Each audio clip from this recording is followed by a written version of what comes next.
Hello everybody, it is Marty McConnell, the Off-Grid Gecko here, and today I'll be doing a little something about guns. This is a Ruger 1022.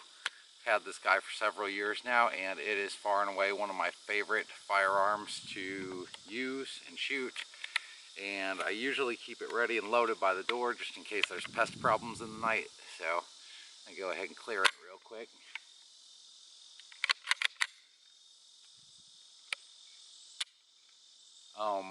This one is outfitted with these tech sights. Okay, so this is like a M1 Garand style sighting system. You got a peep back here and a post on the front. After buying these and installing them and playing with them for a long time, I finally decided I would have been better off to go with the little flip up where you have the selection between two different sighting holes, because at night this can be kind of a pain to use, that little peep. You know, getting your eye lined up with it during the day, no problem, but at night, it can be a bit of a pain in the butt. Now, Ruger tends to use these clever little rotary mags for their standard mag. If you don't live in California, I highly recommend these little banana mags from Butler Creek. They're pretty decent little magazines, and each one of these will hold up to like 25 rounds. I normally load them with somewhere between 20 and 22, just because those last couple rounds when you pack them in, the spring gets a little tight, and sometimes that causes feeding issues and jamming issues on the gun, and we all know how annoying that is. Another feature they have is these little buttons. They've got a button on one side and a buttonhole on the other side, so you can actually stick them together like this, and they hold together pretty tight. So if you're out plinking or whatever and you just want to burn up some rounds real fast, you got all your ammo right there attached to the weapon, which makes it fun, nice. Uses for a 22, first and foremost, practice. A lot of guns out there, ammo's getting expensive anyways, and even 22 ammunition's kind of expensive nowadays compared to what it's been historically. So being able to go out and cap off 40 or 50 rounds to be keen, keep things sighted in, and just kind of keep up with your skill level.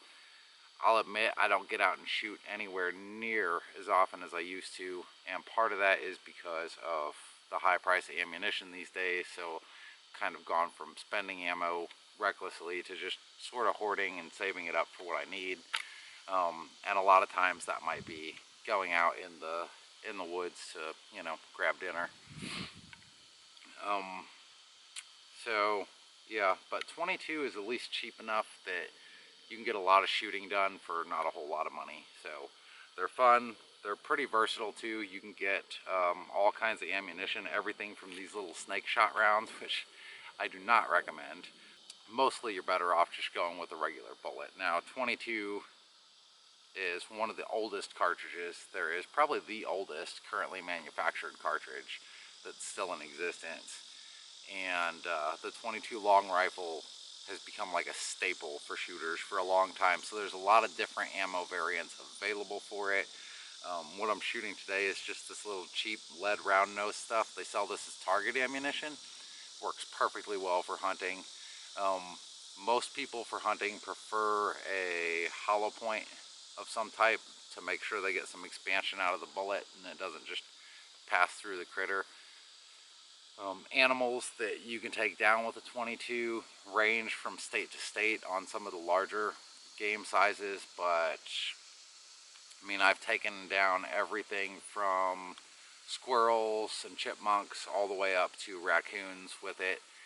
A coyote, I would probably be more inclined to grab my AR or my my deer rifle on those, just to make sure I get an efficient kill.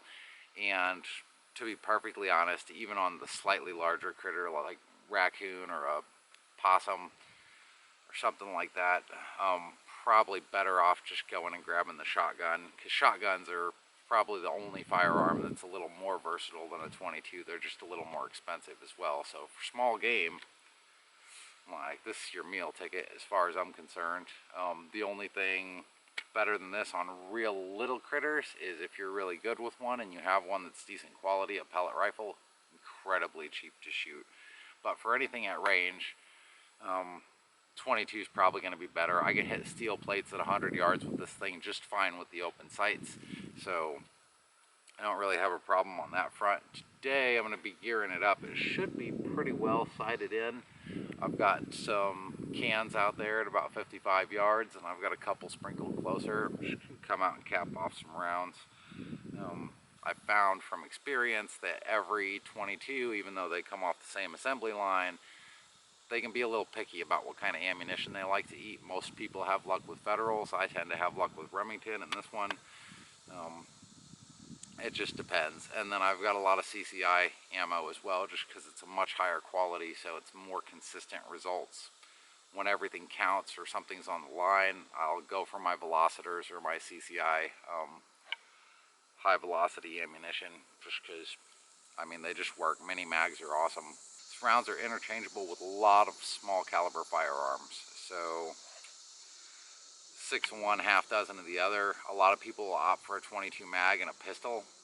The 22 is going to have almost the exact same performance out of a short barrel as a 22 mag. There's just not enough time for that magnum to get some oomph behind it before it leaves the barrel, especially in like a little 2-inch snubby barrel or something. Plinking, small game hunting, Ruger 1022, can't recommend it enough. The Ruger variant is also the Honda Civic of the gun world. I mean, you can get literally any attachment you can dream of for this thing. It's already got pre-tapped holes on the top, so if I didn't have this tech side in here, I could mount a rail on here and put a scope or a red dot, whatever. Like, it's an amazingly versatile firearm. This one, the stock, is actually starting to crap out on me. It's split somewhere, I don't remember where, but I can feel it on the gun that it's kind of loose and flopping around a little. So, but when I do finally get to the point where I go and upgrade the stock, my options are unlimited. Everything from precision target shooting stocks to just these plain wooden deals. Yeah, it's just all around everything. So with that said, I'm gonna pump some rounds through this because that's why I came out here today. Got him.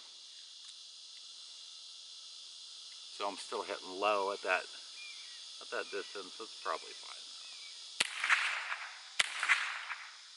That one. Got that one too. Yeah, just a lot of fun sitting here knocking cans over. It looks like I got a couple rounds left. I'm just gonna empty them into my backstop real quick.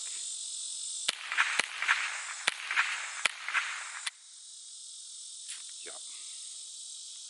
And you'll notice I'm not wearing ear protection. It's another thing I love about 22 rimfire rifles. Now, pistols can be a little loud. They can actually be really, really loud. They're like barking mad, but most people, I think, would be comfortable shooting this without ear protection. It's still recommended. It's loud enough that it's going to bother your ears and damage them over time if you're continually like capping off rounds with the thing, but for the most part, meh. It's pretty tame firearm, so get a whole lot of fun out of it for not a whole lot of cash and not a whole lot of worry.